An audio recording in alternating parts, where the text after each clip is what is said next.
What's up everyone? Alex here. After reviewing Star Ocean: The Divine Force, I recalled chatting with a friend of mine saying, wouldn't it be a bold move if Tri-Ace went back to how Star Ocean's second story was and created something new from there? And while that question still remains unanswered, we got the next best thing in the form of Star Ocean: The Second Story R. For those who don't know, Star Ocean: The Second Story is widely considered as the best Star Ocean game of all time, and with the Second Story R, it's not only elevated the original game to new heights, but it also sets a high standard for me as to what to expect from JRPG remakes moving forward.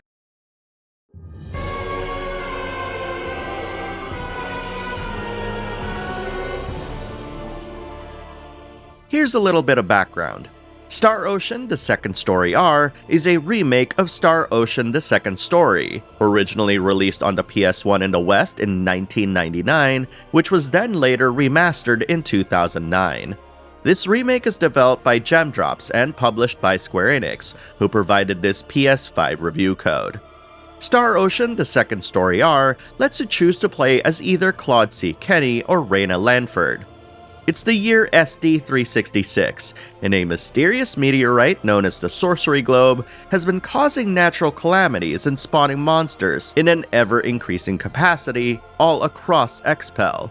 It's up to Claude and Raina to figure out why this is happening, as well as find information about Raina's mysterious past. Before I begin, I want to clarify a few things. I played Star Ocean: The Second Story when it came out in 1999, which is almost a quarter of a century ago, 24 years. And because I've played so many JRPGs over the past few years since I started this channel, I hate to admit that my memory of that playthrough is pretty hazy at best. So for the most part, I'll be approaching this review from the perspective of someone who has never played the original game, though I will chime in on things that I do remember from time to time. I'll also be approaching this from the perspective of a turn-based JRPG fan, so anyone new to action JRPGs will find a lot of info here. With that out of the way, let's take a look at the Second Story R's combat, progression, and crafting systems. And I'll tell you this now, these systems were so much fun to play around with. Star Ocean's combat centers around fighting enemies in an arena, separate from the area you're exploring, with characters and enemies represented as 2D sprites rendered against a perspective-locked 3D background. You get to control only one character at a time, though you can remotely command other characters to execute their moves should you wish. I want to stop right here because the idea of controlling only one character in a party-based action JRPG might sound overwhelming for turn-based fans. After all, as battles continue to increase in magnitude, the idea of keeping your party members alive sounds like you're hacking and slashing away at your opponents less and more like babysitting. I won't deny that I've had to do that a few times while playing the Second Story R. I chose Raina, the healer, as my protagonist after all. Though depending on how you set up the AI and spend your points, that can turn just about any enemy encounter into a meat grinder. And of course, there's several additions to the Second Story R that help you manage more chaotic encounters. One new feature in this remake is the ability to break opponents, which lets you stun enemies after whittling away at their break meter, a common feature found in many modern JRPGs. This helps manage the chaotic nature of real-time battles, allowing you to focus fire on one enemy, an available tactic, to momentarily stun them so you can focus on dealing with the rest of the enemy pack. This new feature also introduces enemy leaders into the mix, and whenever you manage to break said leader, this will break any enemies on the field as well, adding an element of strategy that wasn't there before. There are also assault actions, which lets you bring in allies from various Star Ocean games or party members not currently on your main to deliver massive amounts of HP or break damage to your enemies. Whenever you add a party member to these assault actions, you'll also be able to set what ability they'll use when they're called out, giving you finer control on how they'll contribute to the battle. And as you might expect, none of these characters can be damaged, so it's a good way to utilize their skills without having to risk them getting wiped out quickly. And by the way, any party members that are still alive at the end of battle will get experience. Going back to AI, the second story R has ways that'll let you control how your party members choose their targets, as well as alter how they behave during combat. The latter comes in the form of strategies, which let you dictate how frugal each party member may spend MP or whether they should run around and bait enemies to follow them. Initially, I thought that the split between these two types of tactics was quite strange, given how they both control different aspects of the AI.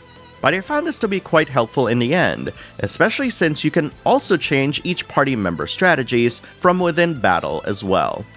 I can go on and on about other features like bonuses and the like, but I will say this to sum up my thoughts on combat. It's a fun system that made me want to run into battle as much as I can, and with enemies randomly spawning on the overworld and having finite enemies in each dungeon floor, you bet that no monster was spared. Battles were satisfying and at times challenging, and whenever I saw my party members starting to get hit too much, I knew that I had to do something, whether to tweak their individual strategies or boost different stats up with the battle points they've earned. To that end, both Star Ocean's progression and combat system work in such a fun harmony with each other that it truly felt as though every decision I made with how I powered up my characters mattered. And that's not even talking about the individual stats that Battle Points powers up that I didn't pour over. We'd be here for another hour just talking about them. I do want to round out this section by talking about the crafting system. Crafting is divided into multiple disciplines that can be leveled up with skill points, which then unlock more advanced disciplines and so on and so forth. The thing with this crafting system is that it doesn't just allow you to make new gear.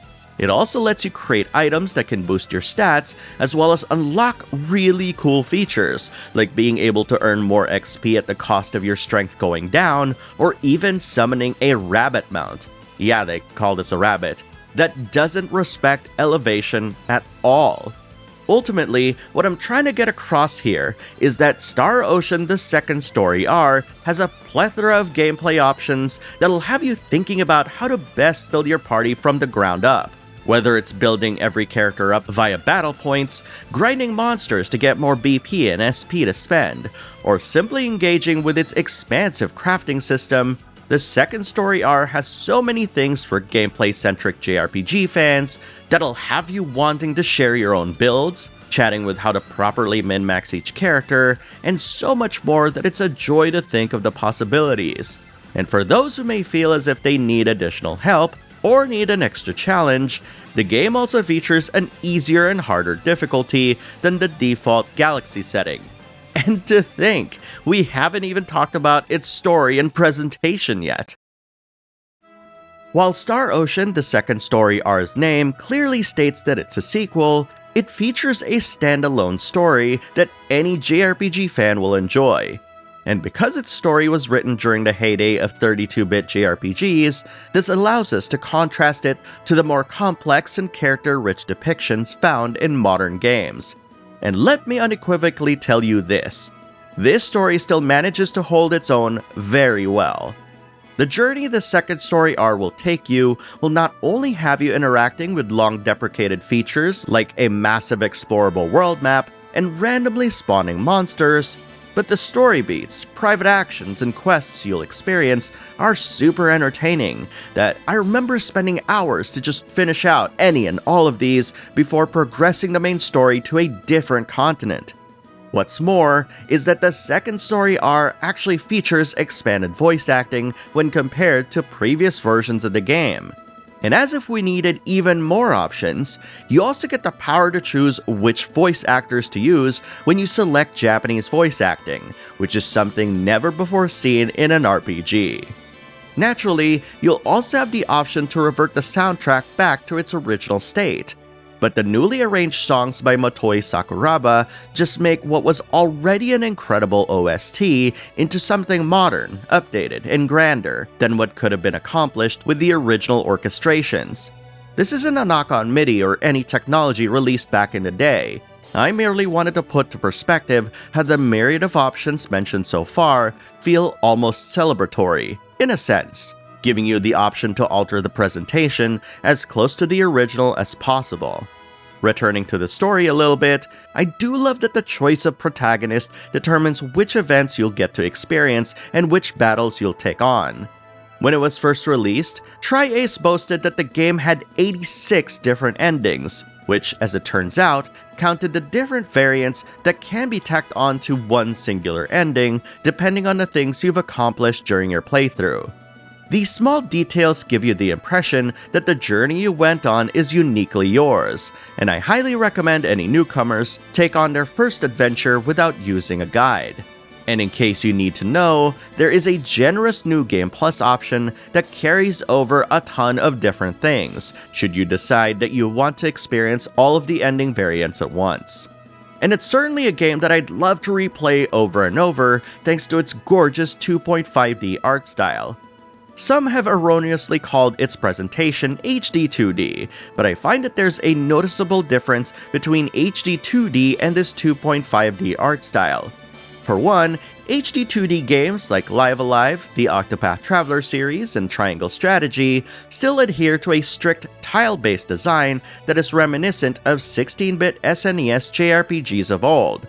This means that while it allows for movement to and away from the player, the camera pans and functions unilaterally across the board during exploration.